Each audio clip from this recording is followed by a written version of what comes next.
Hi and good morning. आज सकाल सकाल उठिगली सकाल कौन आज संडे बोली दिन 11 उठिगली उठला पर मुझे एलोवेरा जेल और नड़िया तेल गरम करके मुंडे मालिश करदेली।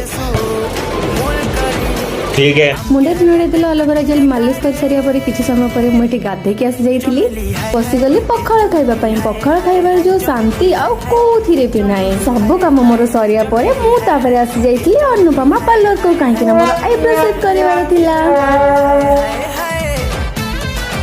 फाइनाली मोर आईब्रो सेप सरी जाइए। आईब्रो सेप सरिया पर अनुदीदी मोर कथा होती कि मो मुहर गोटे एक्सपेरिमेंट करने से टीसू मो मुह को भलसे पोछीदेला टे मॉइस्चराइजर लगेदेला जी पुटी आ चून था मुहर सब बोली पकेला।